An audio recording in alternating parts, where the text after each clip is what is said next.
Hello and welcome to Champ Select, your go-to competitive Legends of Runeterra podcast. I'm Alex, as per usual. Joining me are my two co-hosts, Noble. I'm back. And Hugh. Hello. We know you. We all missed you, Noble. Welcome back. You did. I know you did. I listened to the episode. Yeah. It was a good time, but it was not the same. Not the same as being here, no. So this week, we're going to be spending a lot of time talking about the general state of the game. We're looking forward to the seasonal tournament, not this weekend, but the next weekend. We got the Last Chance Gauntlet coming up. Yep.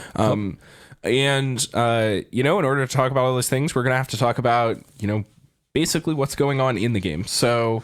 I think we kind of just have a lot of ramblings that we want to go on today. It's kind of what it feels like from we had the mics off for like 4 or 5 minutes while we were just like sitting here talking amongst ourselves about what we were going to say. And we were just like rambling about interesting things. So we're just going to turn it on. And I think it's probably going to be a little bit more like conversational than a lot of the time, a little bit less pointed, as we're kind of just like running through our ramblings as to like, I don't know, our like very unfiltered thought process, I think, as to how we're going to approach the Last Chance Gauntlet this weekend and like the general ladder. So for starters, I want to give a quick PSA, I think, real quick. And that's that right now, 2 weeks before the seasonal, rank 700 on the Masters ladder has 31 LP.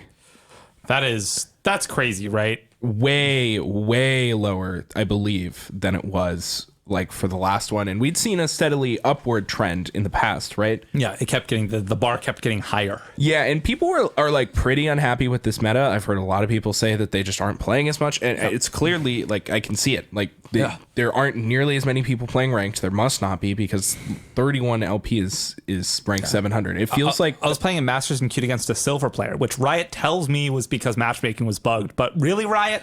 maybe, but maybe there was just no one on the server, huh? I lost to the silver player I queued into. Oh, yeah, me too. He was playing Azarelia and I got smoked. I was like playing Thresh and Astus. I queued into a silver Azarelia player. And I was like, Noble! I queued into some guy at silver 4. It might have been iron. I don't even know. And then I just like never brought it up again because I just got annihilated in like 3 minutes. Yeah, until you mentioned the cutoff, everyone has been talking about how no one's playing right now. I'm like, it's just hyperbolic. Everyone's just talking about how they're not playing right now, but they're still playing. People aren't playing. Yeah, no, they really. That's actually really like that's insane. As much. Yeah, like people are complaining, and like they're literally just not playing as much. We're literally looking at the numbers. I think it's so crazy. I have like 94 LP right now at the time I'm recording this, which puts me at rank like around like 430-ish. Wow. I feel like I'm going to push for higher because I want to push to see how high I can go, but like I feel like I could just camp, honestly, at like a little under 100 LP. Yeah, I do think it was probably more like 60 last time. Like it wasn't 100 2 weeks out. Like it definitely there's definitely a big late season surge. And there's going to be a late season surge this time too, especially because it is lower than normal. And like we're talking about it, so I'm expecting people to do it, but like I don't know. I think it's really, really interesting how many total people are in Masters, period. Oh, I don't know. I'm gonna have to scroll for a little bit. No, there's a back button. There's just a to the front button. There's a to the front button, but there's not a to the back button. Yeah, there's not. Yeah, he's right. It's all right. Just go ahead and filibuster. I'll just keep scrolling for a little bit on my phone. Oh God! Just keep clicking the page. I mean, they don't want you to be able to check out. They're like, there's the guy at 0. But I mean, that's not the reason. Yeah, it doesn't actually rank you when you're all at 0 LP. Probably. I mean, it does. What are you ranked by? All right. It doesn't matter. It literally has to rank you. Yeah. 945 in the NA server. Okay, so I'm pretty sure when we were at the same time or at a similar time last season, we were at like 1,700 or something. I remember it being in the thousands. Yeah. Yeah. Which makes sense if 2 it's weeks roughly out? 2 weeks out. Yeah. Which does make some amount of sense, right? If the cutoff was roughly twice as many LP, there'd be roughly twice as many people. That's fair. The LP's got to come from somewhere. But it is crazy to me. And even if I'm completely wrong, and it's like it was like 12 or 1,300, that's still substantial. It also kind of makes sense. Azarelia has been out this entire season, right? Yeah. This has been the start. This day one of the season was like, oh man, everybody's trying like Malphite and then Azarelia. Yeah. Okay, and that just means that like the meta has been stale for that long, right? Like it was long new for a time. while, but people have been annoyed about the power of this deck and the power of Thresh Nasus for the entire season. So a lot of people might just have not played as much this season as a whole. Yeah, I mean, I think I'm looking at pretty clear evidence that's saying that like people just didn't play as much as the last season in a whole. And this has to have started before people were up in arms about the balance patch. Like they Yeah, were of course. not playing before that too. and then the balance patch came, and let's All be hope honest, was lost at that point. Yeah, for we people. had- That was the morale killer, basically. We talked that we were a little bit worried that the patch wouldn't do anything last week, right, with Austin. It's been a week, and I'm pretty comfortable saying that I don't think the patch really did anything this week. It definitely like brought the play rate down a little bit, brought the win rate down a little bit. Brought the play but, rate like, down. It brought the win rate down a little bit, I think, and But when one those are both good, but it doesn't, the game doesn't feel any different. It doesn't, this was a patch. It still feels like I'm playing the same meta, and similar decisions matter, right? And I just want to say, like, when a deck has been hovering at like 54% win rate, 55% win rate, like 8 to 10% player rate for like a long time, a small adjustment like this, that's okay. But when it's been this dominant for this long, people really want to see more. Like when you're like, this deck has been the best deck for so long, and you're like, okay, let's make it the best deck by one of 3 best decks by a much smaller margin. You're like, no, that's not what we wanted. Yeah. We want it like into the ground. Like you remember what they did to TF Fizz. Like that Remember what they deck- did to Aphelios? Yeah, Just exactly. Gone. Yeah. Completely gone. Yeah. People want an overhaul on the meta. They People don't want want a shift. change. People want change. We want a revolution. Yeah. Ionians rise up. Oh wait, I think we're on the wrong side of that one. Noxus, bring down the fist. Yeah. I never thought I would look at that plot line and be like, maybe Noxus has a good point. It's like, bring Irelia down. I feel bad for Darius leading the Noxian army. It's not going to be close, I don't Oh yeah, think. Darius versus Irelia is just going to smoke them. It's not going to be close. Yeah. Azir is definitely going to be on the Ionian side of that one. The Azir Irelia deck's much better than the Azir Darius Yeah, one. that is your bird. Darius doesn't even find his home in that really. Yeah, I that think just often. like mostly. I looked at a list and I had like 1. I was like, oh, poor Darius. That sounds about right, and it's like arguably better than Ruin Runner. Yeah. like I think. That feels a lot like playing the Darius Aurelia top lane matchup. I don't know anything about that. Me either, I have a but really medium Irelia, but I usually take it mid Yeah, okay. and lose. But I have a good time. Is Darius good against Aurelia, Hugh? Who knows? Speaking of League of Legends, I was a Darius main. He's still my technically most played that's champion. why I asked you. Yeah. I think it's supposed to be slightly favored for Aurelia, but I think that's only if you're good. That sounds right. Like, I don't buy that shit at all. There's no way that the Silver Irelia is going to be able to like. Oh, that's why I'm beating all these Darius out players. of It's like. because I'm better than they are. Like, I can imagine. Okay, whatever. This doesn't matter. Well, yeah, it doesn't matter. But I will say I usually get smoked. Okay, that sounds about right. So I mean, with less people playing, I mean, I think that means that I'm going to take a stab here and say that like a lot of people are not that would normally be are probably not planning on qualifying through ladder. I gave up on it. I was literally just like, I'm done with this. I'm gonna just do the last chance gauntlet this week and win, and it'll be fine. And I feel like reasonably confident in that, even though I have 0 prime glories. And then we told you how low the cutoff was, and you were like, Oh, yeah. yeah, and now I'm mad Yeah. at these two for telling me that, because now I have to. Now I'm gonna play again, and I'm just like, I'll do it. I'll try. Yeah, well, I mean, you'll get there, I'm sure. I don't know. We'll see. Yeah, I'm not even sick of Azarelia. Like I don't care about that deck. It's just It's Thresh Nasus. that deck is. I hate playing it so much. It's everywhere. It's just. It's everywhere. It's everywhere, Alex. Have you tried just like whipping out TLC and just? I know you hate it, but maybe you'll find some type of sadistic joy in punishing the Thresh Nasus players. but the matchup's not even that good. No, but it's it not is even- good. Yeah, it's not. It's like And you I can lose just anyway, and it's awful. yeah, and then I lost in 30 minutes instead of 5. Like Yep. Yeah, I'm curious to see how many people are going to make these late season pushes. I also want to talk quite a bit about the Last Chance Gauntlet. I know because like obviously the Last Chance Gauntlet's coming up. I mean, I'll play That's in important. it, right? It's gonna be fun. Like I'm gonna play in it. It sounds fun. Like I bet a lot of people out there are gonna play in it. Do you guys have? What are you guys planning to play? I know you were talking about it here. Yeah, so I already know my lineup. It's unless something like really weird changes, like something crazy, some new deck comes to light that I really like and I vibe with. But I think for now, my lineup is Zoe Lee, Thresh Nasus, and Ezdraven. That is my lineup. I love the Zoe Lee throwback. The callback. It's so sick. I'm going to tell. All right. I will go on record saying there will be, I think, 0 times for the rest of time where I will not play Zoe Lee. Like I will just put bring it into every deck. It's every just lineup. it feels so like it's nice. Like that's my comfort pick. Like that's always, and it's never. Even when it's bad, it's never like bad. Even okay, Is it favored that's probably not Thresh true. Nasus? That's probably not even true. It's Yes, but can think you it is, right? imagine playing against Azir Aurelia? Oh well, we're banning that. We're banning that. So no, that's the plan. Like we're not playing against that deck. I feel like step 1 to the last chance gauntlet is ban Azir Aurelia. That's my maybe take. bring it And probably bring it you- so that it gets banned. Yeah. What was it? There was like that European tournament that had Azir Aurelia had 100% ban rate in, I think. Wait, really? European Yeah. Masters? Yeah. Oh Lord! Like actual I do think they 100%. had 2 bans and were picking between like 4 decks or something.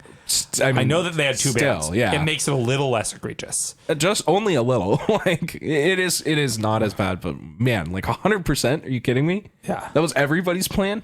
I don't know. Like, do you think it's reasonable to try to beat Azir Aurelia, or you just think I What feel does like that I'm lineup not even look like? Yeah, exactly. Exactly. That idea I'm gonna bring a lineup that beats Azarelia, I think is a terrible idea. Terrible. Wow. Maybe I shouldn't say terrible, but like I don't disagree. I'm just curious to see why you think so. it just I'm thinking about this and I'm realizing that like once again this is just like pure gut check on my part. Like I haven't really like You thought just feel this. like it just should feels be bad. Targeting always feels wrong to me. Yeah, that's fair. In a 3-deck lineup, like there's more to it than beating a single deck. You have to beat 2 decks. Yeah. And you only have to, you can lose to 1 deck and it's fine. And as soon as you lose to that deck, you don't have to play against it again. Yeah. So like, yes, it's bad if there is a deck that will always beat all 3 of your decks. Like that's not good, but you have to look at percentages as a whole too, right? And like if your like plan is to beat Azarelia and you bring 3 good matchups, they ban the best one. You play your like 60-40 matchup. And then 40% of the time, they're going to just win there. And then you have a lineup that's built around beating that deck, failed to beat that deck. And then you over. have to play your 2 bad decks that were built to beat Azarelia against Into their like Thresh Nasus or whatever. Yeah, Yep. and it's just doomed. Because like that's the thing about Azarelia is that it just has the insane nut draws. It still does. So like it just is going to beat its counter matchups a solid percent of the time just because nobody else can really outdraw it. Yeah, so what we were talking about before the episode too, and we thought about dedicating the whole episode to this, but just like the kind of like the rock paper scissors feel that the meta has, which is like a magic term, but it's kind of like Azarelia beats TLC and Thralls and other decks, most of the decks, and everything in tier 2. then like aggro and Thresh Nasus beat Azarelia, but TLC beats aggro and Thresh Nasus, and it's just kind of like a little circle where it doesn't feel like you can escape it, and it feels like you just pick one of the decks, queue it up, and hope you don't hit the counters. Yeah, it definitely has that feel. If I was laddering right now, I would probably be playing an aggro deck, and I'm honestly not laddering that much, which is not great, but like I'm not laddering to gain LP right now. Like I've played games for streams, like noodle around with fun deck lists, played some Thralls, like saw what the new trend was about, but Yeah, keeping up, but like not hard grinding it or anything right now. I would probably play like whatever aggro deck I thought had the best TLC matchup. So like discard aggro probably. Is discard aggro really the best TLC lineup? It's not as unit based and it has a lot of 3 toughness units. That's why. Sure, I guess. I In buy my it. head. Yeah, Seems I don't- reasonable. I don't don't know. know. It feels like we're going to get guesswork for annihilated me. by Ice Shard, but whatever. I'm sure most of them are bad against TLC. Yeah, So exactly. maybe there's like Ash LeBlanc or something, but like I don't know. feel if like it's that's Darius aggro Burn. enough. Is But the that best doesn't thing. do the thing that I want, which is beat Azarelia. Oh yeah, Yeah. true. So yeah, it seems like a hard spot. I feel like the Last Chance Gauntlet is really going to be a lot of people just coming back and just like playing their 3 favorite decks and banning Azir Irelia. I feel like that's going to be very common. And I feel like there's going to be a lot of Thresh Nasus. Those are my 2 takes for what the Last Chance Gauntlet's probably going to be like. It's funny. I played against, I don't know if you guys have seen this resurgence at all, but I've seen a weird amount of people playing Shen Jarvan again. Ooh, I haven't queued into that much. Me either. That's like Diamond special. entirely. I've played entirely too much against Shen Jarvan recently. That's weird. Yeah, I just have. I think I've played against it like once in the last week, maybe. But both not of that my. much. I played this last weekend. I played 2 rounds of the Gauntlet and then went to bed. And both of those rounds, both of those best of 3s, their lineup both had Shen Jarvan in it. And I was you can escape the cycle I was just talking about by just eating a 48% against the field and play Shen Jarvan. Yeah. Or you can escape the cycle by playing best of 3, where you can like ban stuff and maybe tune your deck. Yeah, totally. Shen Jarvan seems like a pretty good tournament deck, honestly. Yeah, Like, it's probably fine. It's probably fine. I also just like, I think something more fun right now would me to just go into our Discord and just be like, hey everyone, bring your lineups. I want to do a gauntlet. Like the Gauntlet. Yeah. Like actually, like I want to just like take my lineup and just be like, throw what you want to play into. Yeah, we're doing that all. I mean, we did that all the time up to the seasonal. So definitely. Yeah, I think people. I'm sure people LCG. are doing the seasonal testing as well. So if you aren't a member of the Discord, there's seasonal testing in the Discord tags. So Very nice. I know people are starting to do some testing for that. I'm really. I feel like this season's seasonal tournament is going to feel so similar to last season. Oh yeah, to be honest. So if you ask me my plan, I unfortunately can't play because I have a wedding and she refused to reschedule. But Bridezilla. Not your wedding. No, someone else's wedding, and she just didn't understand that there's an LOR seasonal on that. She just doesn't get it. Maybe I'll have better data by then and just like play on my phone, like because like the wedding is Sunday, but like we're traveling to it Saturday. Yeah, maybe you'll be able to swing it. Hotel. Yeah, we'll see. It's actually it's earlier there. Yeah, whatever. Okay, whatever. But it would just be plan to ban Azarelia and then just play the 3 decks that you would have played last season, and then maybe sub one of them for Azarelia so that your opponent has to ban it. And then like you both ban your Azarelia, and then you just like look at your other 2 decks and like play some nice Legends of Runeterra. Play some Thresh Nasus and TLC. Yeah, some Thresh Nasus fucking mirrors. Yeah. I really, really, really don't want to bring Azarelia into my lineup. Not just because I don't particularly like the deck, but more because we're probably going to have a ton of people who want to target it. And then what happens when they don't? Like, you're expecting it to be banned, great. And then if they don't ban it, like, isn't that... beat them with it. I guess the plan. Yeah. I don't know. I just feel like if someone's not banning the boogeyman of the format, then they've got a plan. They've got a really good plan. And then you're here to teach them why their plan is bad. Nasus. Yeah.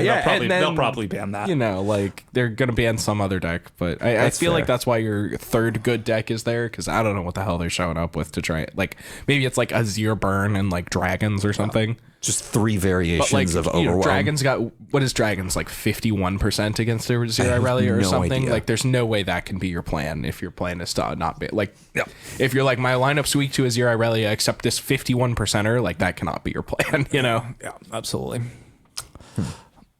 This is honestly, I'm like not excited. And I usually am the kind of person that's like, yeah, stop whining and play the good thing. And I'm just like, just don't have it, like, because I was like queuing up for my stream and looking for a deck to play, and I was like, well, I don't want to stream Thresh Nasus for the 3rd time or Azarelia for the 3rd time. And so I played like some Esdraven, and it was fine. I played some. I want some. That's been around for so long. That was the thing that made me so upset about the balance change. It wasn't that I thought that Azarelia was still too good, even though it is. It's just that I want something different. I just wanted more change. Like, I didn't care if they didn't nerf it as much. Like, or about the random buff. The fact that it was so barren besides that made it very starkly apparent that, that something was wrong, that it wasn't enough. And it is really hard to play. Like, to be clear, like, it is really hard to play any deck that is not in tier 1 right now, I think. And like, we're all spikes here. We like playing tier 1 decks. Yes. I mean, I'm not really, even if it was possible, I probably wouldn't be queuing up with decks that I didn't think were good, right? Like, Yeah, totally. but it is really nice for other people to do that. Yep. So that I have a higher win rate, and it adds like a lot of diversity, whatever, etc. Like, I feel like the gap between tier 1 and tier 2 decks right now is much higher than it's ever been. Is kind of how much I higher feel. than it should be. Maybe much higher than it should be too. Yeah, like, Because the difference to tier 1 and tier 2 should not be that big. it really does feel pretty hopeless trying to play like anything. Jarvan. It feels like we have Shen S tier Jarvan. and tier 2.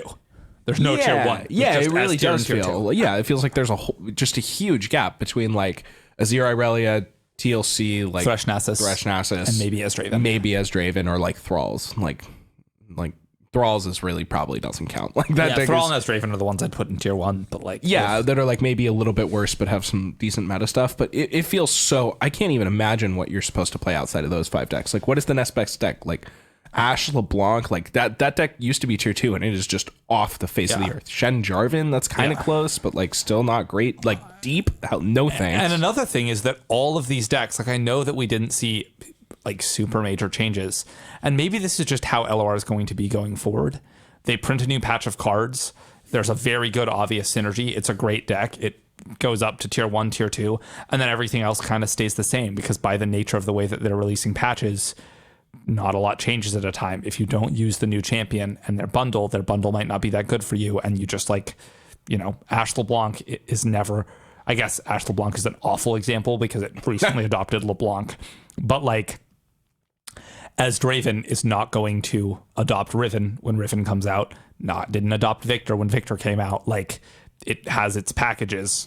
It might get some card upgrades like Ballistic Bot or whatever, but it's not going to change that much. core of the deck and is it's possible staying the that same. like playing Swain instead of Ezreal might be good at one point or another, but like you're right, the deck is always going to feel very similar, right? And that is part of the like not having like a standard rotating format or whatever. So like as Draven feels like it's been a deck for since before time, like and it being the only competitive format is a little damning. Yeah, exactly. So like, that is definitely one of the downsides of not having like a changing format is like you do just kind of end up in this situation where it's like, all right, so like what's different from last season? It's like, well, there's Azir Irelia and then pretty much the same thing as last season. Yep. All right, well, we can like ban Azir Irelia and play the last season's seasonal tournament again or whatever. Yeah, totally. I think part of the reason this meta stagnation is so jarring in particular is because before this happened, before we hit like this sort of lull where nothing has really changed for a while, we always used to talk about how the meta was like quote unquote too healthy. Like there was a new best deck every other day. Like I'd wake up in the morning and queue up with something and be like, I am on a tear with this. And I'd go back and queue up when I come home from work and I go 0-5 with it because the meta shifted in that 8 hours. Like the meta doesn't do that anymore. Yeah, that's not doing that. It just isn't. Like every single day isn't new. Like before it felt like it's just which of the 3 decks is most popular right now and then play the counter. Or before where it felt like there was a core of like 2 to 3 like quote unquote like tier 1, but tier 1 was like fine. Like this was even in TF Fizz was I have the answer. Unnerf Fiora. That card has to dumpster. Fiora Shen would dumpster Azir Irelia. It's perfect. Yeah. But I don't even think Azir And we get Irelia Fiora back. Easy. I don't even think Azir Irelia is like the biggest problem. Like it's part of the problem. Yeah. But there's just more to it than that. Do you think totally. that LOR, the LOR community has had enough time that they've like solved the game now? Maybe. Like there used to be like a rotating meta where like people were constantly figuring things out. Like, but like it kind of feels like maybe we figured it all out now. That or we're just all being brainwashed. I mean, I don't think there's any real way that we've figured everything out. That would be ridiculous. But it does feel like we have kind of, people did not agree very much in the past about what the best decks were. And I feel like there is not so much dissent as there once was. That's actually an interesting point, and it could actually be kind of true. We have had a decent amount of time. It feels like we've had a very long time since any deck came out where people were like, oh, I like really didn't think about doing this. Like I didn't like, what was the last like big innovation? Like what did you even remember? Because I know like big things were like discard aggro becoming a thing, like Thresh Nasus, because Thresh Nasus was bad for a while. It was bad for a really long time. right. Now it's the best deck. Like that was a huge innovation.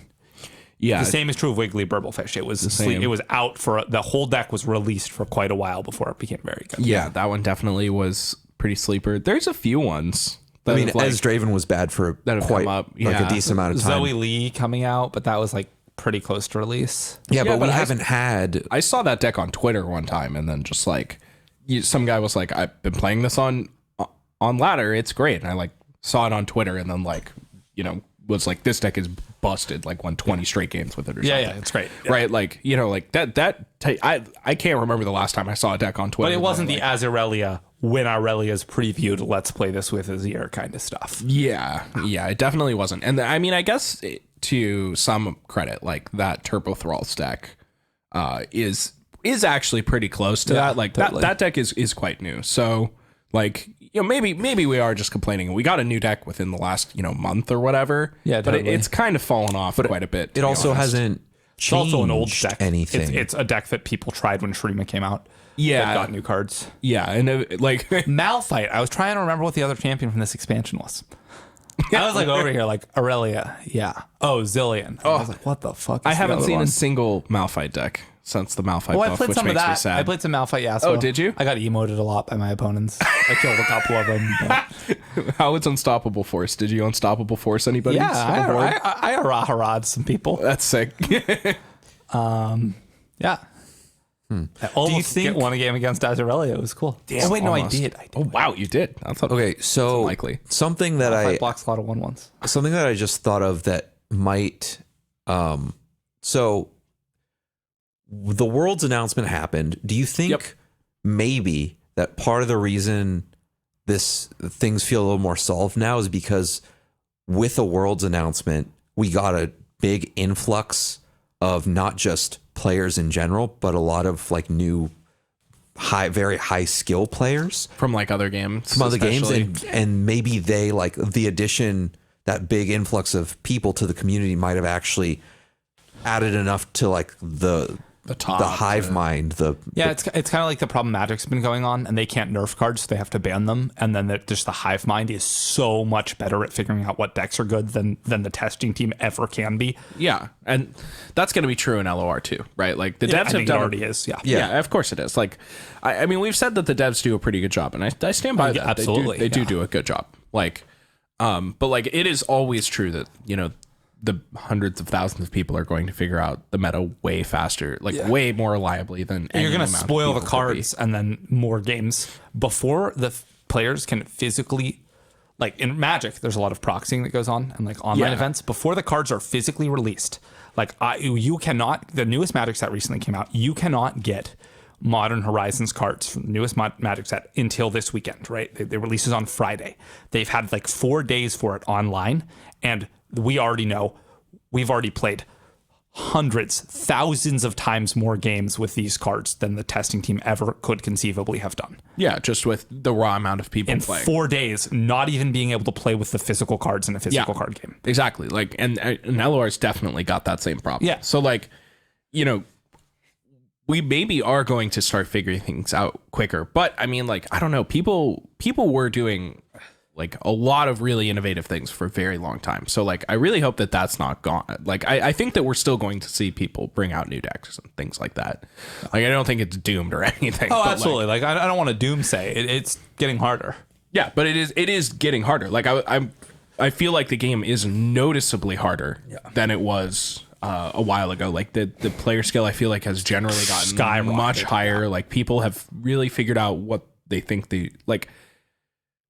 I think people were making a lot of mistakes very often early on in this game because it has it feels very similar to other games that people are familiar with, like Magic or Hearthstone or whatever, but like plays very different. It turns out it really, the strategies didn't all perfectly apply, and that was a lesson that we had to like teach ourselves over a long time. But now I feel like people mostly have a grasp on that. And like the game is just way harder. Like I feel like it used to be really easy to win every game in like gold. and platinum, and now it feels like it's hard to get out of platinum every season, right? Yeah. Like, I don't know if you guys have felt the same way.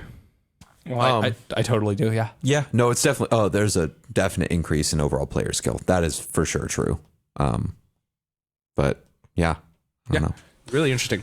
And I also just want to say, like, it's pretty crazy for me to contrast how I was feeling at the end of the last seasonal. I was like, fuck yeah, pumped for like, you know, competitive LOR in the future. Multiple people were like, yeah, I'm going to grind high on Masters for Worlds points. Yeah. And almost all of those people that I know in our Discord and around just didn't play at all this season. Like, I know a couple people who didn't play at all this season because it was just like really, really rough. And I get it. Like, it's hard.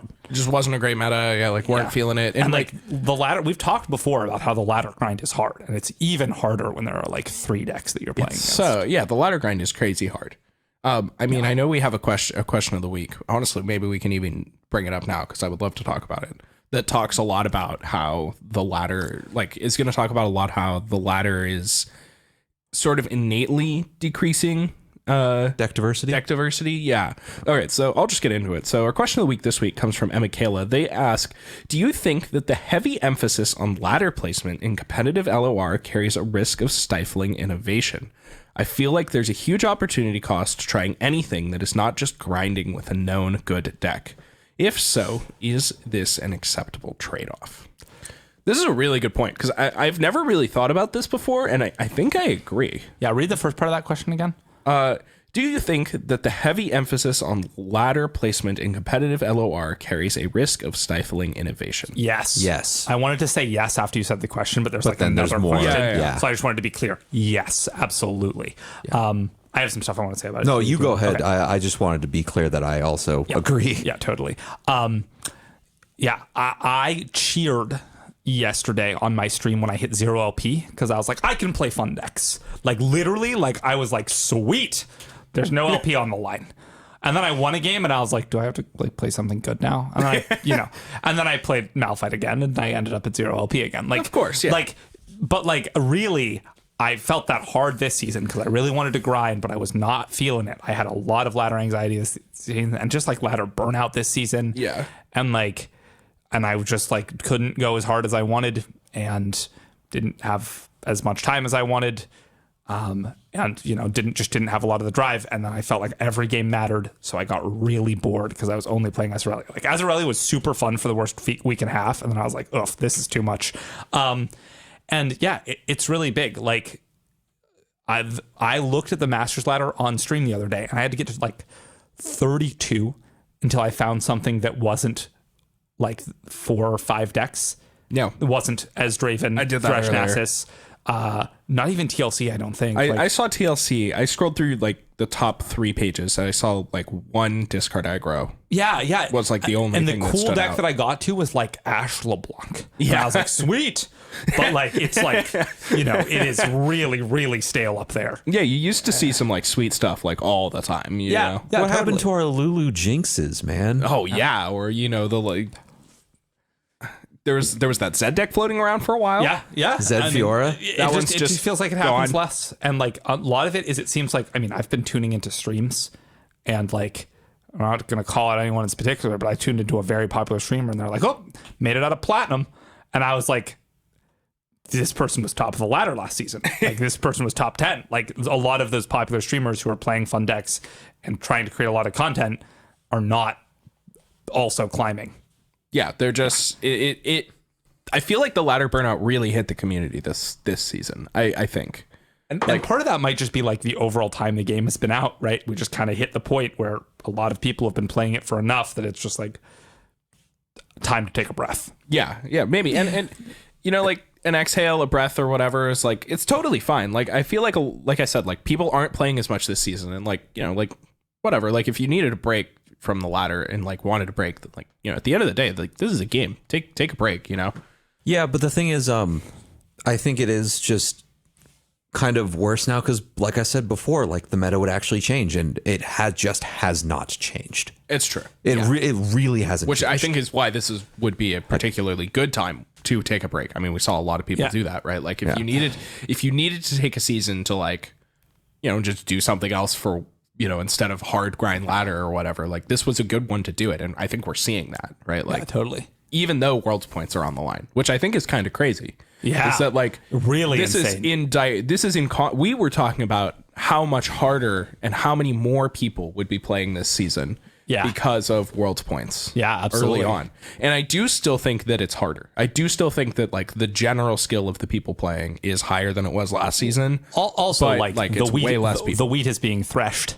The chaff is the people who aren't very dedicated to winning and playing the best decks are getting burnt out because the meta is so stale. So the people who are playing the best decks are more likely to be playing against them in Masters. Like we said, it's a that there real aren't grind. that many people in Masters, but the people in Masters are good. Yeah, they are. Yeah. Like in order to get there, like You didn't stumble into Masters with. I'm sorry, person in our Discord. You didn't stumble into Masters with Katarina. that would be impossible. Yeah. And I wish that people were still making posts on the competitive subreddit that were like, I made it to Masters this season with 2 champions that I hadn't ever played with. Yeah, like those were pretty common. Yeah. And we're being pretty doom and gloomy here, and it's a little unfortunate. Like, it's not the end of the world. Like, no, definitely game goes not. on. And right, like, we got the seasonal next week, and like I'm excited for the seasonal next week. Totally. Like, I do still have a lot of optimism for like Worlds and all the qualifications and stuff like that. I really can't wait to see the next patch notes. Like, that's going to be super exciting. Yeah, the game is still good. Yeah, it just didn't help that last seasonal people felt the meta was stale, and then it just like didn't change. Yeah, like it does. I totally agree. We were complaining about playing against Thresh Nasus a lot. Yeah. And then like a TLC, and we felt like it was kind of rock, paper, scissorsy. And it's like, okay, here's this new deck, Azarelia. It's like you were playing rock, paper before, and now here's your scissors, right? Like it was kind of how it felt. Or like, you subtract. God, what was one deck that just got hosed because it couldn't beat Azarelia? TLC, I guess, right? Like, subtract TLC, add Azarelia, and continue flipping coins or whatever, right? Like, so it like simulation continues. Yeah, it just really didn't feel like that much changed. It feels like we've been playing the same meta for 4 or 5 months, not just 2. Yeah. Right. So 2 months is a while. And 2 months is a long time totally. too, right? Like, it's not like this. It feels like my the Syrian seasonal chump workers back. Where did you go? Oh, I remember playing that deck at the start. Remember when the patch dropped and we were playing Cheering Like, Chump this Worker? card's broken. What a mistake. I thought that deck was favored against Azarelia because I just like got hosed by the like triple Sump Worker draws like 4 times in a row when I was playing the Azarelia side. Turns out those draws are Few and far between. Yeah. That deck was so sweet. Oh, and honestly, there have been like a few sweet decks, like the championless, like Matron Cythria deck was really sweet. Yeah. And oh my God. I guess it just feels like maybe we've gone through the ringer on all the sweet decks, and like right now we're in a lull where people aren't really innovating anymore. I think this actually is the perfect answer to our question. Oh, yeah. Which is that people are still building sweet decks. New cool decks are being made, and some people are playing them. And those people are not climbing like they used to be able to because people have figured out what like the best decks stand a little bit taller this season. Yep. There are more really good players to take advantage of those best decks and exploit these slightly suboptimal decks.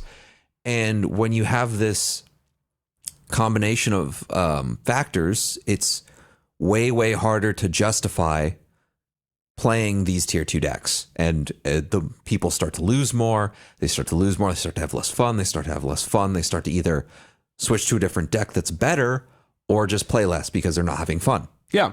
And so it's a negative feedback loop, and we are seeing stifled innovation, I think. I agree. I think you just like, it's harder to win with your other decks because the tall deck, the best decks are better. Yeah. And so you're going to play your favorite decks less, especially because like the good players, right? Like there's a real motivation for most Masters players to be trying to climb high, right? Like there is still, is for the people who are still playing, who are still grinding, like there still is those Worlds qualification points. Like, I'm only ranked like 430, right? Like, but climbing still matters because I want to try and get high. I want to try and make it so that I can maybe 7-2, right? Like, I want to make a late season push. So I'm not going to try and play a new deck on ladder. I'm going to try and like, I really branched out and decided to like play some Draven, at like 20 LP today, even though, and it was actually quite good. Like, I actually won most of my games, so that was nice for a change.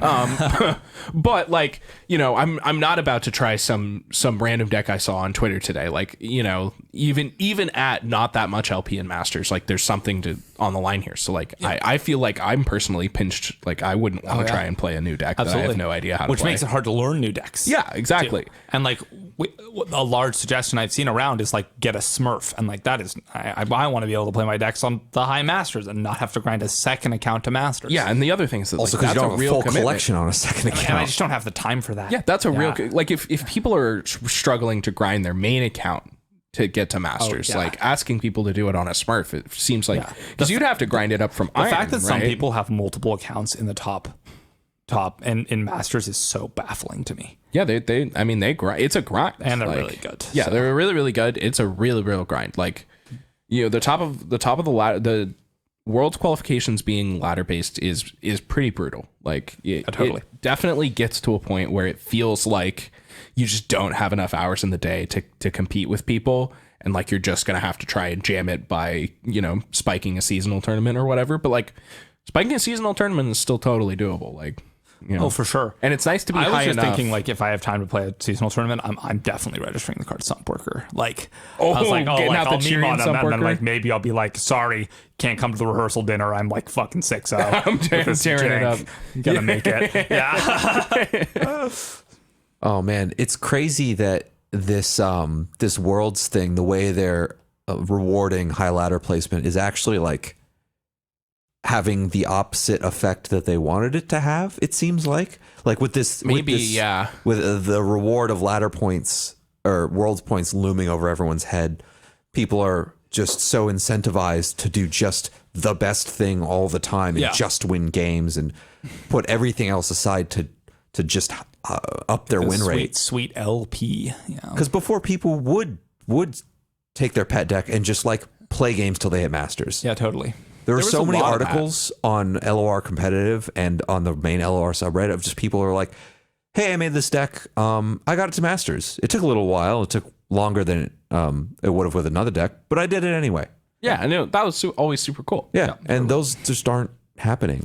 Yeah, I mean, I remember like when I found Lee Zoe, right? Like I said, like I found a deck on Twitter, played the deck. I was like, holy crap, this is the best deck. Wrote an article about it, right? Like I have definitely not come anywhere near to being like, here's a new deck. Oh man, this deck's insane. I should write an article about it. Like, I like found the Frozen Thralls deck, and I was like, lost like 3 games straight with it, and then somehow still kept playing it. And now I've come around to, it's pretty good. It is pretty good. It is good. Like I think it's pretty good, but I'm nowhere even close to needing to be like, oh, I need to like people need to know about this thing. Like the people need to hear about this Thralls deck. Like no. You're gonna queue into it, and it's good. Yeah. Don't underestimate it. That's the end of that's pretty much my review of that deck. It didn't feel quite as powerful as a lot of the other stuff. So which is unfortunate. So what questions next? I think we should answer that one. I think we should probably move on to our other questions. Our next question here comes from Mr. Purple, aka Ben. They ask, is there any meme decks that you would like to see become more competitively viable? Well, I guess you just answered this one, Noble. Sump Workers, baby. I feel like if that deck is good, I don't. Play pattern's bad. Yeah, I was going to say, I feel like if we see a meta where Sump Worker is dominant, it's going to be so awful. Yeah. Uh-huh. A 2-mana 4/2 elusive that hits you and your board for 1 when it attacks. Red card, baby. Did people forget about Burblefish? Like what? Yeah, everyone's. I definitely don't want it to be good. I would love to see. I want like Vlad Braum. I wish I feel like Scargrounds isn't like a total meme deck, but I feel like it's enough of a meme deck. Feels like tier 2.5, which at this point feels like a meme deck. Yeah, right? Like. So anyway, I want that one. I wish that deck was actually good. I really think it does a bunch of cool things, and I really like the idea of damaging my units for benefits. I think it's a cool play pattern. Yeah. I like all the cards. But I just don't think it's that. That's my answer. I would love to be able to play that deck and make it good and just like have a bunch of huge creatures that you can never kill. But it doesn't really feel like the game's so much about that right now, unfortunately. No. Otherwise, Matron Cythria would probably be good. Yeah, exactly. Or those like Mask Mother Radiant or the Mask Mother Darkwater Scourge decks. Oh God, those. They're the same. Those are the same decks, right? I guess I think they've mostly largely done a combination. Lately. Okay, I don't know actually. Yeah, because you can like mobilize it all and do it all for cheap and. You mobilize it and then you do it for 3 mana on turn 3. Pretty sick. Geez. Yeah. Okay. That's the plan. That's the plan. God. Any other good meme decks? Gangplank decks. That Gangplank Ezreal deck that got I want posted. Go Hard to be good again. Oh, Go Hard is sick. The deck was just fun. Like I forgot about the existence of Go Hard as a card. Yeah. Yep. I wonder if there's something there. It could be good, yeah. I love Targon PNZ decks. I would love it if like some of these Weimar, Victor, Zoe piles. Zoe Vi seems to have legs. People still talk about it. Yeah, I bet it does people have still legs. play it, and I don't know. Feels like it's tier 2. Yeah, like it feels like it's tier 2. Like it's just not as good as the other things. And now because it's it's tier 2, no one plays it. Yeah, as long as you're cool eating the 48% win rate against the field, then you can break out of the loop. Can y'all go back you could to do it in playing another tier Zoe 2 Vi decks way. so I can have a better win rate again, please? Me too. I want a better win rate. All right, our next question comes from Dragon. They ask, currently, the only cards that interact with the opponent's hand are Hunt the Weak and Sleight of Hand. This can make it difficult to interact with some combos in the game, such as Matron Watcher. What are your thoughts of adding in more hand disruption tools to this game? I love that the Watcher dodges Hunt the Weak by becoming 0. I never thought about that. That's so dumb. But like, I mean, when it's created, it is definitely the cheapest, like the most expensive. Like that actually. Wait, a Hunt the Weak's doesn't it? It gets the strongest. It gets the strongest? I think Well, so. it is called Hunt the Weak. Oh, maybe not. It gets the weakest. I think it's the. Oh, it gets the lowest. I think it's the lowest cost unit in your hand. No, I think it might be the lowest power. I'm looking it up. Yeah, time to All right, look it up real quick. I'm looking it up. Yeah, we're all nonsense. This is all. I will say that cards that interact with the hand are a very, very dangerous thing. Slippery slope. Yeah. Yeah, like there's so much of that in Magic, and I'm thinking of there's one card in particular called Cabal Therapy that says when you play it, you name a card, and then when it resolves, all copies of that card get discarded from your opponent's hand. Yeah. And that's a horrifying card to exist in Legends of Runeterra. It can't be that, but like Hunt the Weak is the weakest card from their hand. It says weakest? Weakest follower. okay, Yeah, your opponent weakest discards follower. the So it weakest will follower not from discard the Watcher unless something Yeah, is I think the plan was to get ice pillars with it.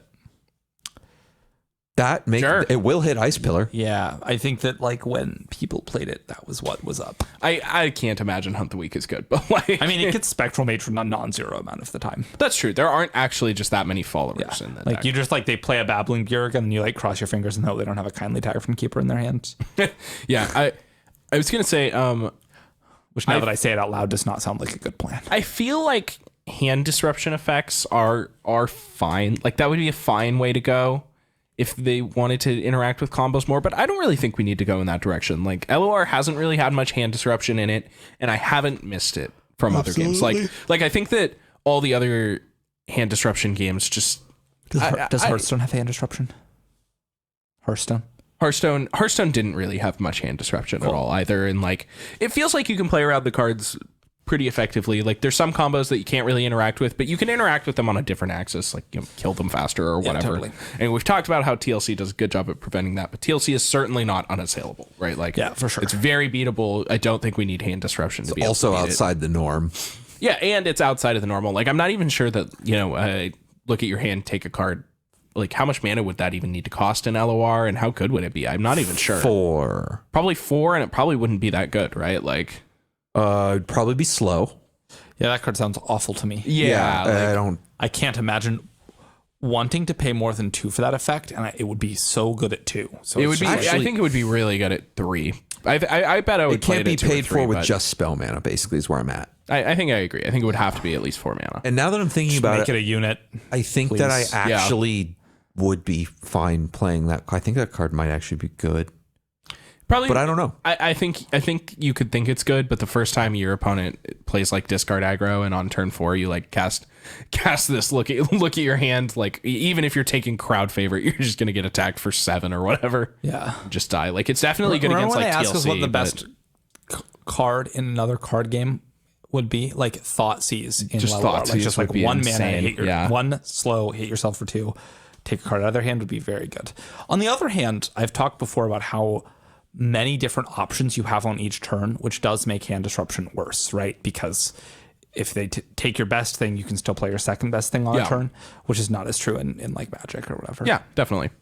All right. Our next question comes from Keon Spy. They ask, if you have to pick a card that is, in your opinion, really fair to use, what would it be? For me, it would be Static Shock. 4 mana to draw a card and ping 2 things. It's like we're talking about the So what is the fairest card in your opinion? I've got a good answer. I've got I have an answer you're not gonna like. What is it? Twisted Fate. Twisted Fate. That's a good answer. That is a good When answer. it doesn't He's level up, really he's fair like now. really, really fair. Yeah, when he doesn't level up, he is really fair. When he doesn't level up for like free. When he's Yeah, just for generally sure. fair. My Draven maybe. my answer is also a Bilgewater champion. Is Thomas Kench.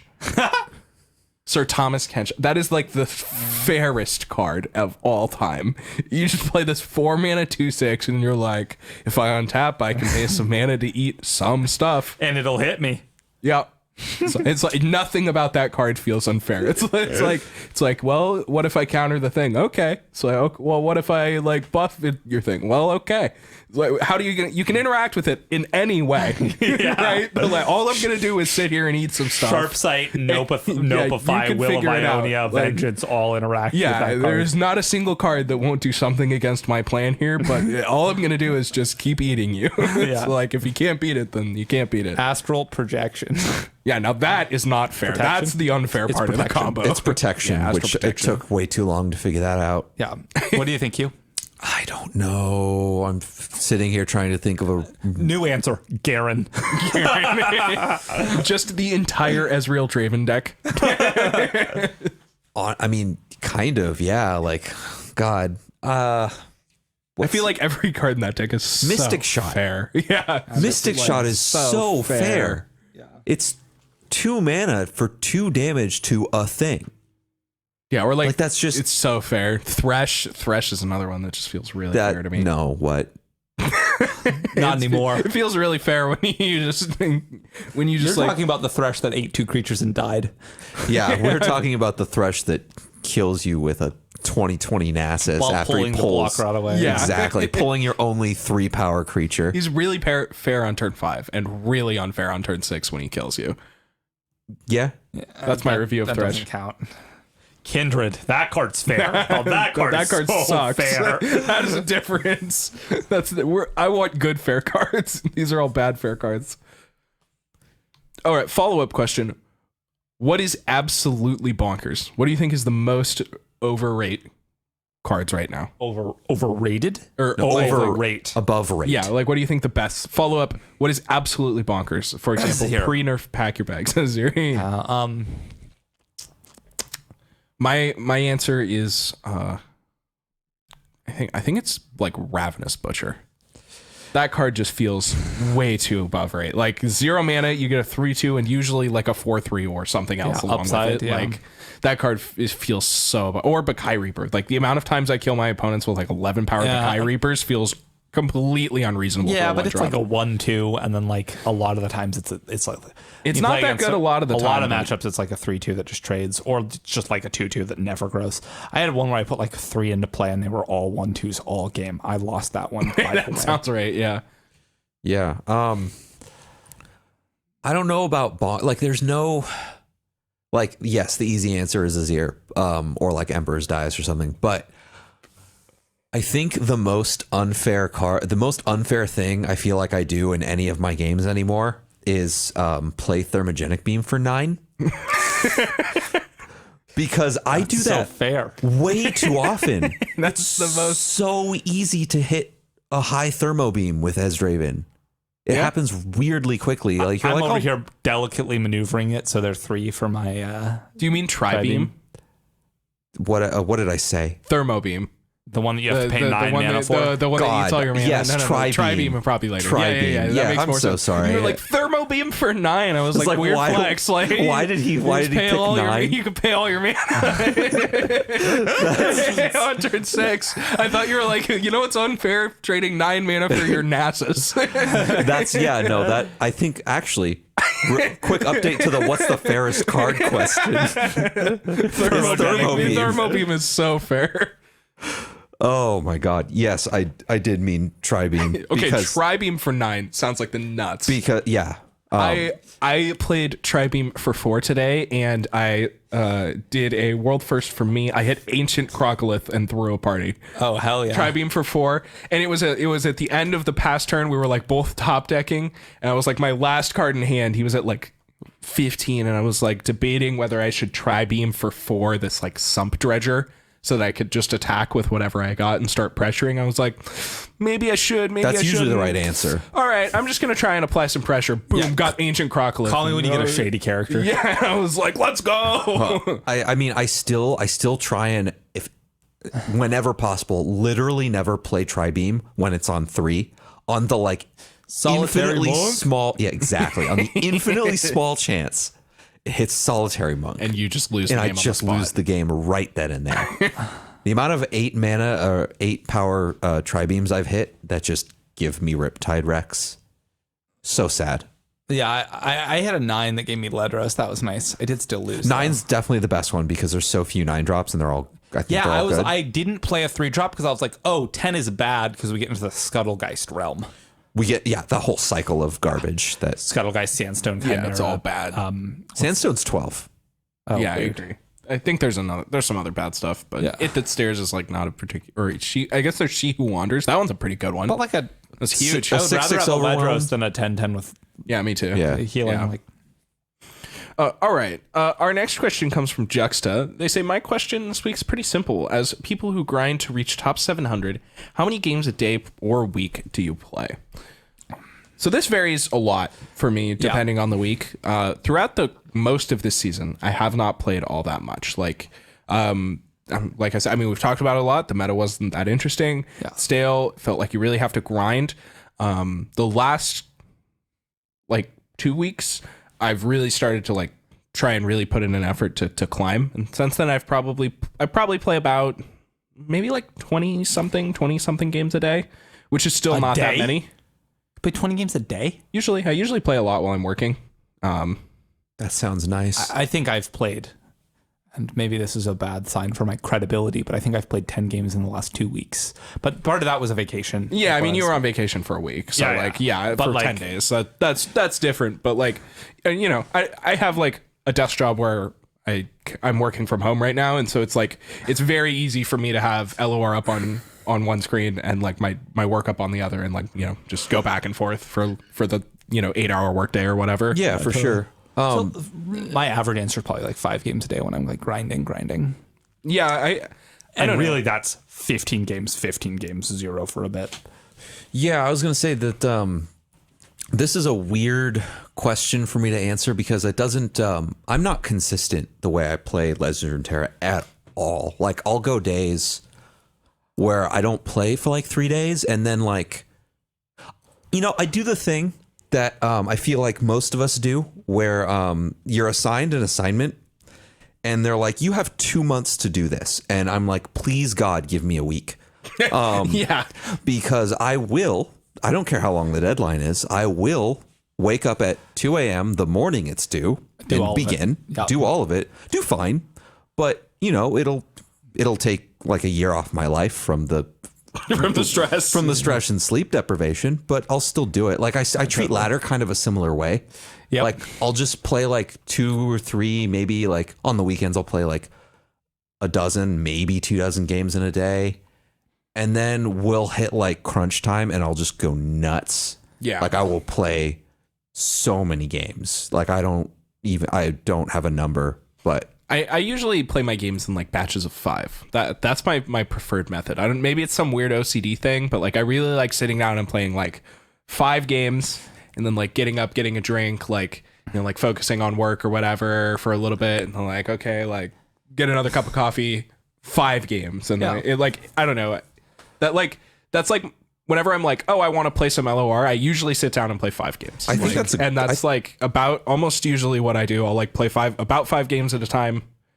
And then that just feels like a good system to me. I may even adopt that system. Totally. Yeah, and I'll do that like 3 or 4 times throughout the day. I'll be like, oh, I should play some LOR. I'll play like 5 games, and then go do something else for a little bit. And I'll get that fleeting feeling. About 3 or 4 times a day. Play about 15, 20 games or whatever. Yeah, totally. And it helps that they're so fast. Yeah, when you're playing absolutely. like Azarelia, that like you can just you need to be playing mow through people when you're playing when you're like really grinding. It does need to be a relatively fast deck. Yeah, and like I said, like. This is me trying to really warm myself back into trying to make a late season push here. But like, I expect that I'm going to have to play significantly more if I want a real shot at like having 7-2 be good enough for the seasonals or like world's qualification points or whatever. So like, I'm expecting to have to start playing even more than I am right now, which is, I'm looking forward to the challenge. I'm curious to see how it's going to go, I think. So, let's see. All right. Our next question is from Carinal. They ask, what is your baddest beat story? Could be LOR or another game. So I will say right now, I don't think I have a very good. I don't think I just don't. I couldn't think of a really good bad beat story. Like it took me forever to think of anything. Yeah, I don't have a good LOR story. The best thing I could come up with is in the last seasonal I played in. Not the most recent one, but the one before that. I didn't know how the timer system worked. And so I started speeding up my play more and more and more, and eventually just hit the negatives. And I was like, I don't know what's happening now. Like, what is this doing? I still don't know what the timer system does. So in a second, poorly formatted. Nothing is the secret, but then something in an abusable way. Sure. Anyway, I didn't know what it did. So I started panicking and playing faster and faster and faster, which culminated in the like most important combat step of the game that was going to decide the game. Where he pulled, like, he had like 2 screeching dragons that were large, and I had an Aphelios and like 2 other creatures, and all I needed to do was save my Aphelios. That's all I needed to do, and I would have won the game. And it was game 3, and I would have just been fine. I was going to be 2-0 at that point, and bad things happened. How are you saving it? How are you? We're getting there. Okay. It's all kind of a blur. Trauma tends to skew one's memory. Sleepless nights. I do still think about doing this. the like Queen's Gambit thing with the like LOR board, playing LOR on the ceiling like, with ghost cards. Yeah. Basically, I don't actually really know what happened, but it's all he was in a fugue state. The end of the whole scenario, the tragic end to this story of my Shakespearean of tragedy. my scrubbing out of the seasonal was I get excited my own Aphelios. Oh my God. I just targeted my Aphelios with my own get excited. Bum, bum, bum, bum. It needs to not die. And he before you think, oh, maybe it was gonna like survive the damage. No, it was a 3/3. Yeah, I hate to see it. You just misclicked. Yeah. I just Oh, that was full power of Aphelios. I think so. Maybe it was a 3/2 then. Doesn't I don't matter, remember. yeah. It was died. died. Yeah. I shot my I've killed my boy. My poor boy. I paid 3 mana to play a card To discard a card. that discards yet another card The old 5 for to 0. shoot my engine of my deck that makes more cards. What deck were you playing? I don't remember. Probably Aphelios Fizz, or what was it? What was that? Aphelios Ezreal? Was there like No, it wasn't. there was an Aphelios PNZ deck, right? What was it? Aphelios Zoe? Yeah. Yes, that one. Yes, I think that was it. Yes, that's the only explanation. No, Zoe, not. Yes, I Zoe. mean, yeah, those were both Targo. Those are both chips, Targo. yeah. I don't remember. I honestly don't something like remember. that, yeah. All I know is I remember the horror at when I clicked OK, looked at the screen, and realized my get excited was targeting my Aphelios. And yeah, that is horrifying. just like what I still don't remember what happened, to be completely honest. It's just, anyway.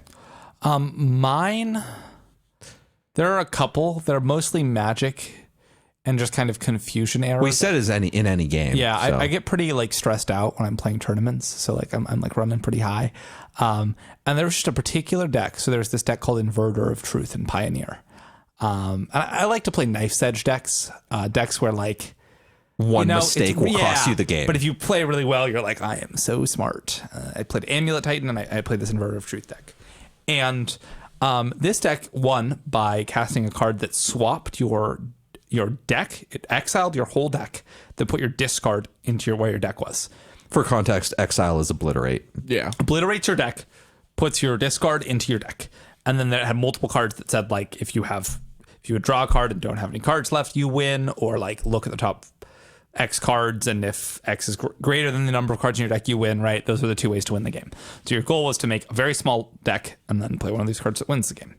And just like 3 times over 4 games, I just like flipped over my deck to my opponent's on board way to mill me out, and then me drawing my deck and losing because I didn't have the card in play yet before. Yep. Yeah. And one of them was a dexterity error where I was supposed to put 3 cards back, accidentally only put 2 cards in my deck, and then they took the top 2 cards, they obliterated the top 2 cards in my deck, and I was like, I swear I thought about this, and then I had already conceded by the time I realized that I was supposed to have 3 cards in my deck, and just had like accidentally put one in a different place. That happens to the best of us. Yeah. I think my worst bad beat story was in Hearthstone. I was playing in, I believe this was the first ever like BlizzCon, which was basically the seasonal tournament or whatever. BlizzCon's bigger than the seasonal tournament.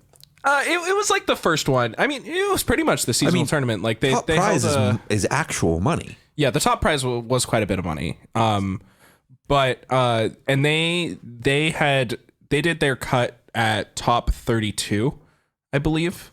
Maybe it was top 16. Regardless, this was the match, one match before the cut to the top. And I was playing a deck that contained a card called the Lightning Storm, which, for those of you who don't know, was a 3-mana spell that said deal 2 or 3 damage randomly chosen to each enemy unit, basically. That card's nuts. Yeah, it was really good. I think it got nerfed later in its life, but maybe. Anyway, regardless, it really good card. The effect is what matters. Yeah, and so in Hearthstone, right, you get to choose where you attack. I had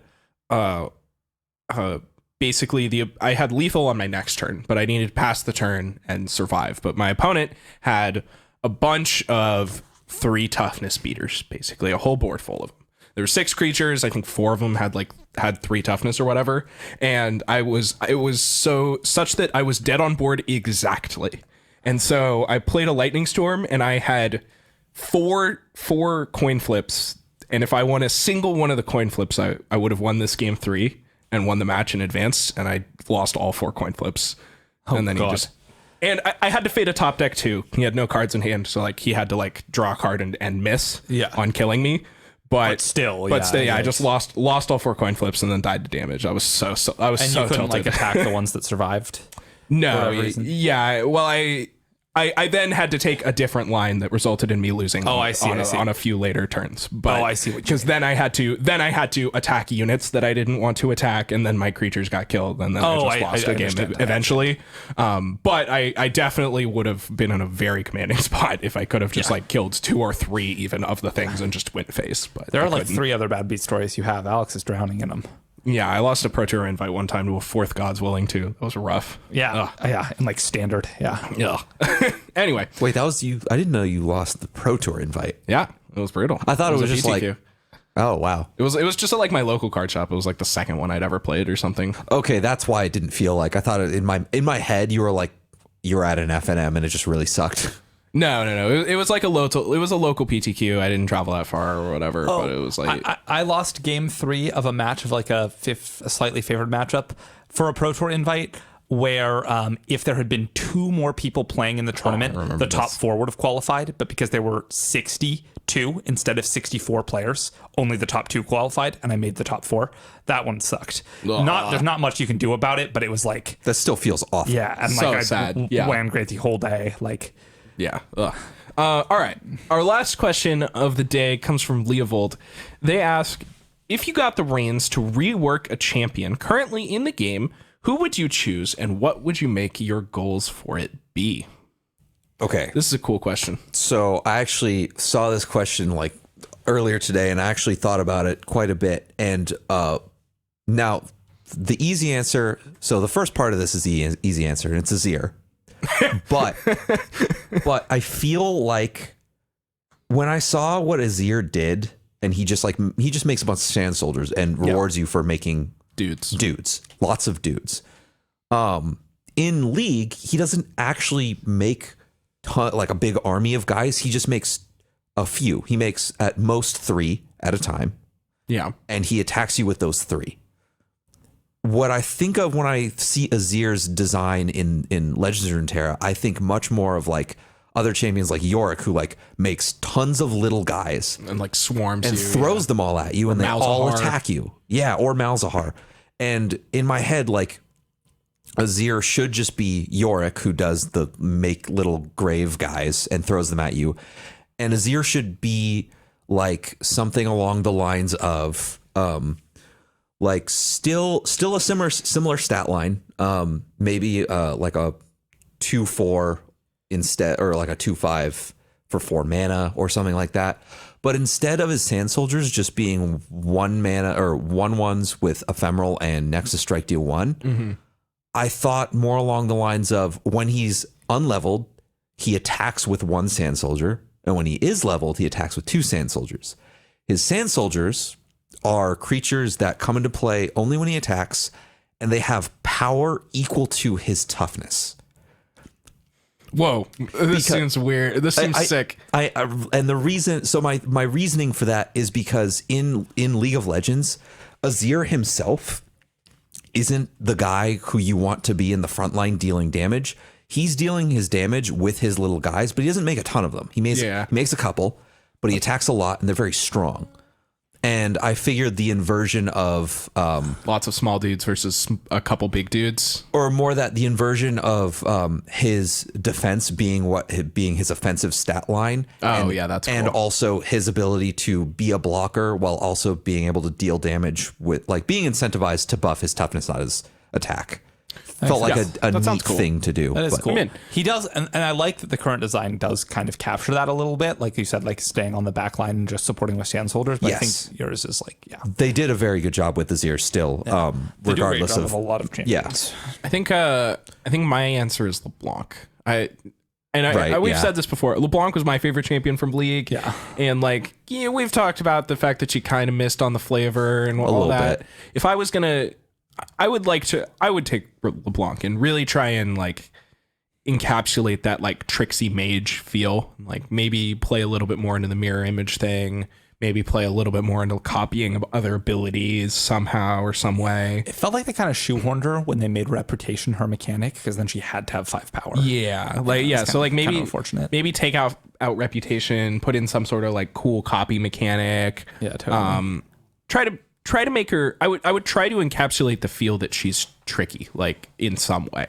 Maybe I'm not quite going as far as like Yu-Gi-Oh's like magical hats or whatever. Let's not touch Yu-Gi-Oh. Ever. Yeah. Like I'm not gonna go there with LeBlanc or anything, but like something kind of similar. Like honestly, like magical hats is like a pretty cool Yu-Gi-Oh card. So maybe that isn't where even you an like awful attacked idea. and it made a clone, and then like or made 2 clones of herself. Yeah, or something. And then you block 2 of them, and it's your opponent doesn't know which one's real. Yeah, that's kind of what I was thinking with like the magical hats thing. Yeah, you attack one, and then it puts like 4 1/1s out, and one of them's going to hit as LeBlanc, the rest are going to hit as 1/1s.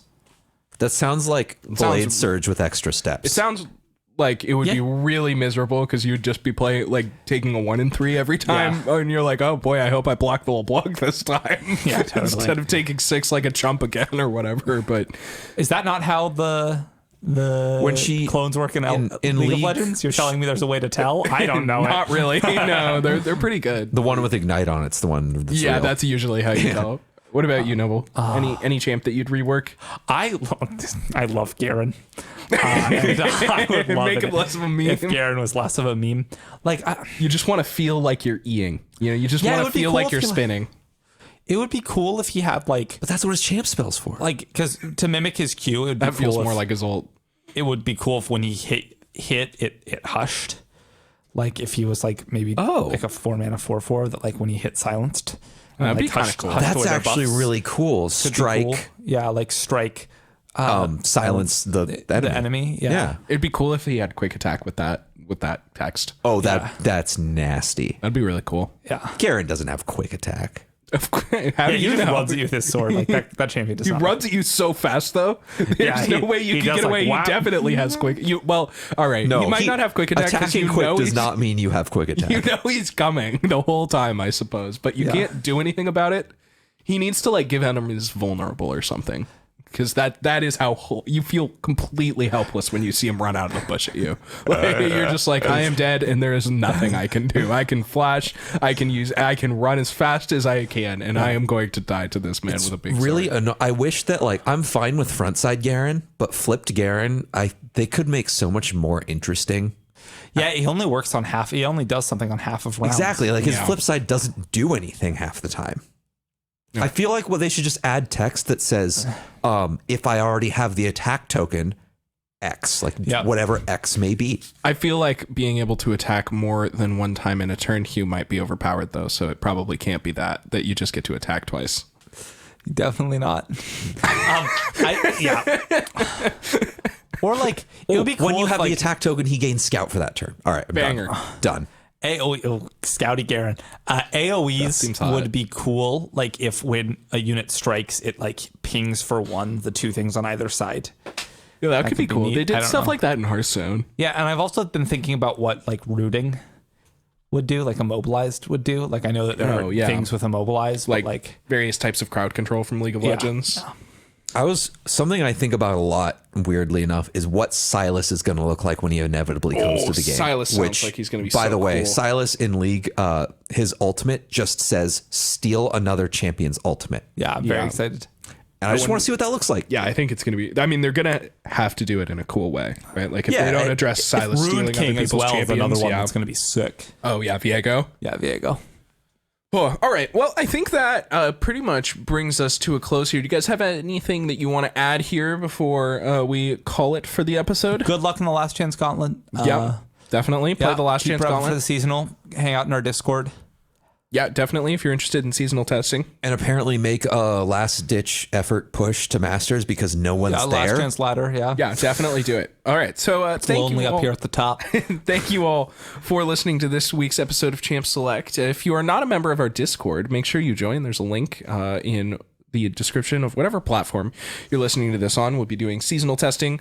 Come and make sure you follow our stream, twitch.tv/Champ Select Podcast. There's a link for that as well.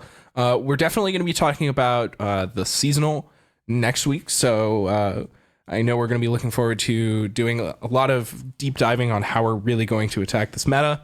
And without further ado, I think we will see you all next time on Champ Select.